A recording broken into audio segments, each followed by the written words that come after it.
Alright, so I'm gonna just pick up right where I left off. Investigators reviewing prior tips encountered a tip narrative from an officer who interviewed Richard M. Allen in 2017. That narrative stated Mr. Allen was on the trail between 13:30 through 15:30. That would be 1:30 p.m. through 3:30 p.m. He parked at the Old Farm Bureau building and walked to the new Freedom Bridge. While at the Freedom Bridge, he saw 3 females. He noted one was taller and had brown hair or black hair. He did not remember description, nor did he speak with them. He walked from the Freedom Bridge to the High Bridge. He did not see anybody, although he stated he was watching a stock ticker on his phone as he walked. He stated there were vehicles parked at the High Bridge trail head. However, he did not pay attention to them. He did not take any photos or videos. His cell phone did not listen IMEI, but did have the following. I think that's like a number that's like assigned to the phones, isn't it? I'm not sure. So MEID, that number is 256-691-463-100-153-495.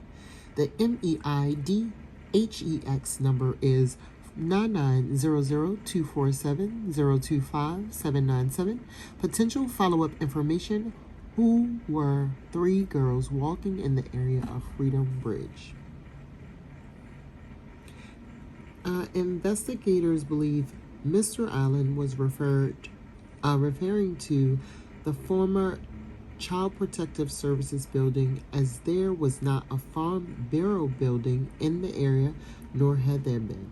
Investigators believe the females he saw included redacted and redacted due to the time they were leaving the trail, the time he reported getting to the trail, and the descriptions the 3 females gave. Investigators discovered Richard Allen owned 2 vehicles in 2017, a 2016 black Ford Fusion and a 2006 gray Ford 500. Investigators observed a vehicle that resembled Allen's 2016 Ford Focus on the Hoosier Hearth Store's video at 1:27 p.m., traveling westbound on CR 300 North in front of the Hoosier Hearth Store, which coincided with his statement that he arrived around 1:30 p.m. at the trails. Investigators noted witnesses described the vehicle parked at the former Child Protective Services building as a PT Cruiser, small SUV, or smart car. Investigators believe those descriptions are similar in nature to a 2016 Ford Focus. On October 13, 2022, Richard Allen was interviewed again by investigators. He advised he was on the trails on February 13, 2017. He stated he saw juvenile girls on the trail east of Freedom Bridge and that he went on to the Monon High Bridge. Richard Allen further stated he went out onto the Monon High Bridge to watch the fish. Later in his statement, he said he walked out onto the first platform on the bridge. He stated he then walked back, sat on the bench on the trail, and then left.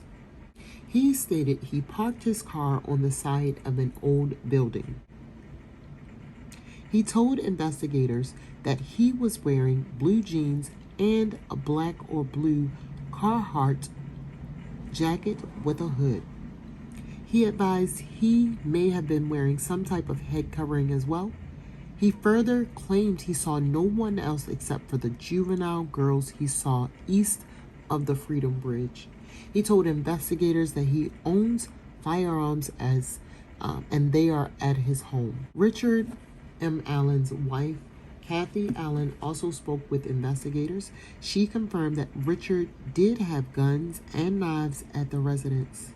She also stated that Richard still owns a blue Carhartt jacket. On October 13, 2022, investigators investigators executed a search warrant of Richard Allen's residence at 1967 North Whiteman Drive, Delphi, Carroll County, Indiana. Among other items, officers located jackets, boots, knives, and firearms, including a Sig Sauer Model P226, 40 caliber pistol with a serial number U625627. Between October 14, 2022 and October 19, 2022, the Indiana State Police Laboratory performed an analysis on Allen's Sig Sauer Model P226. The laboratory performed a physical examination and classification of the firearm, function tests, barrel and overall length measurement, test firing, ammunition component characterization, microscopic comparison, and NIBIN. The laboratory determined the unspent round located within 2 feet of victim 2's body had been cycled through Richard M. Allen's Sig Sauer Model P226. The laboratory remarked, "An identification opinion is reached when the evidence exhibits an agreement of classification characteristics and a sufficient agreement of individual marks. Sufficient agreement is related to the significant duplication of random striated impressed marks as evidenced by the correspondence of a pattern or combination of patterns of surface contours.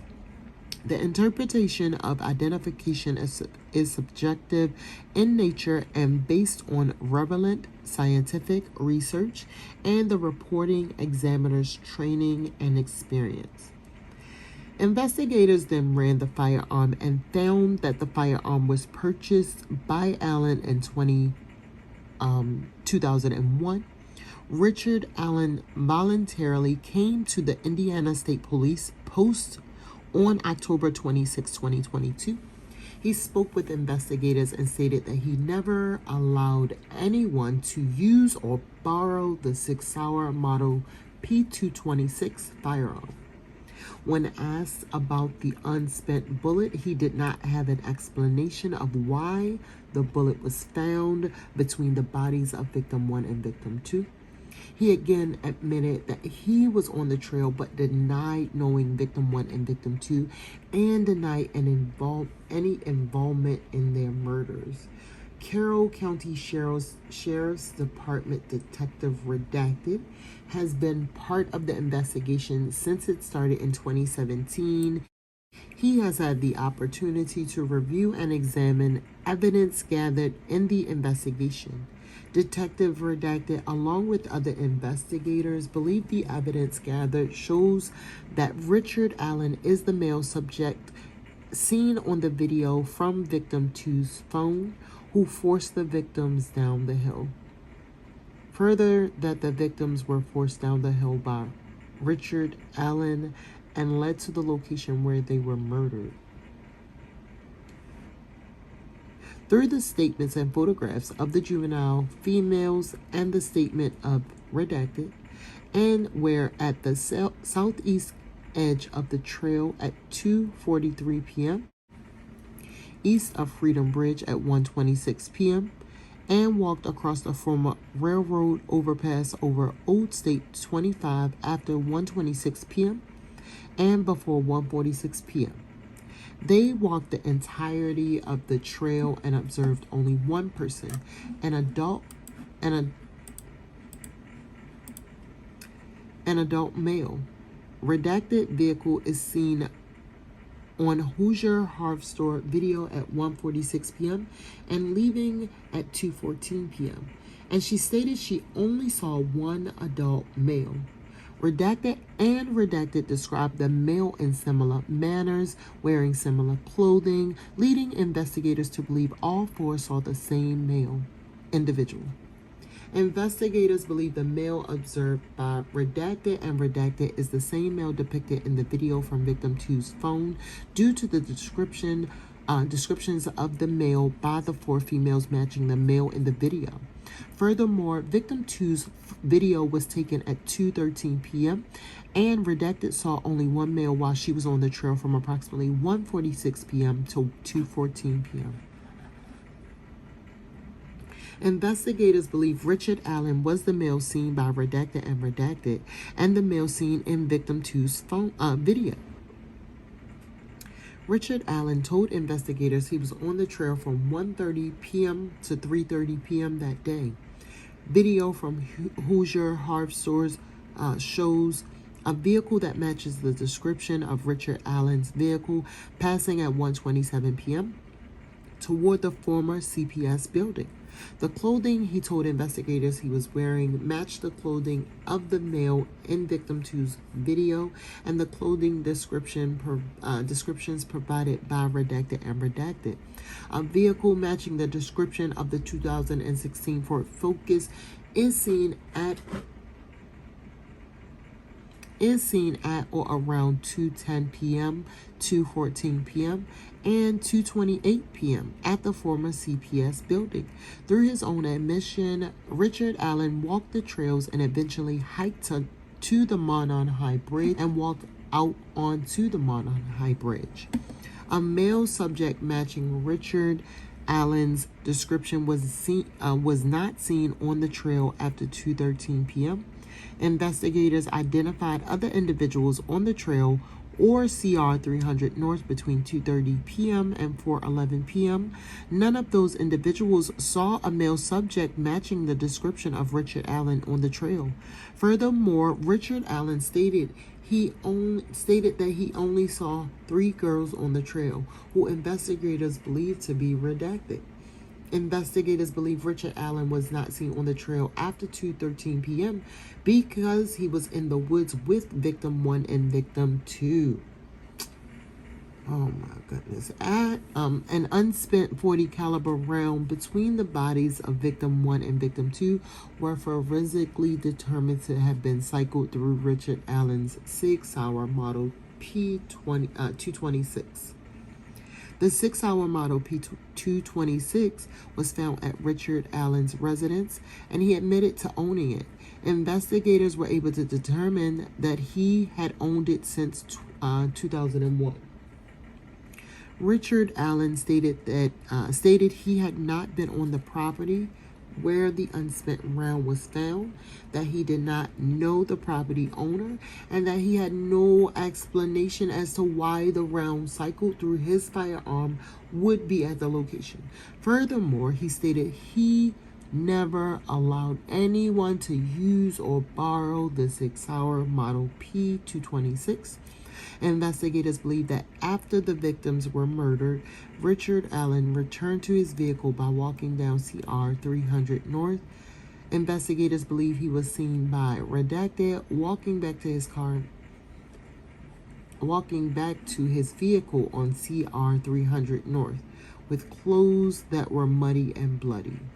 Redacted, along with investigators, believe the statements made by the witnesses because the statements corroborate the timeline of the death of the two victims,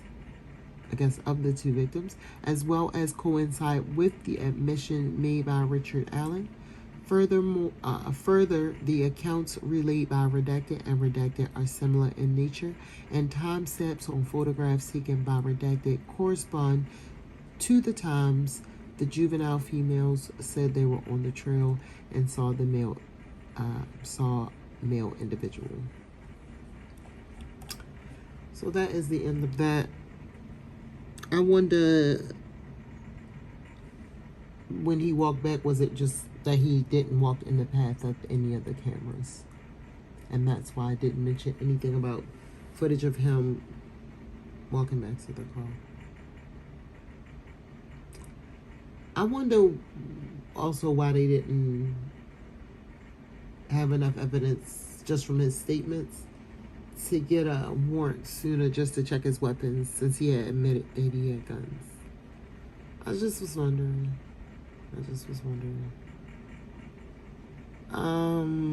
Yeah, ain't gonna be no hope you enjoyed the day. I'ma just say bye, y'all.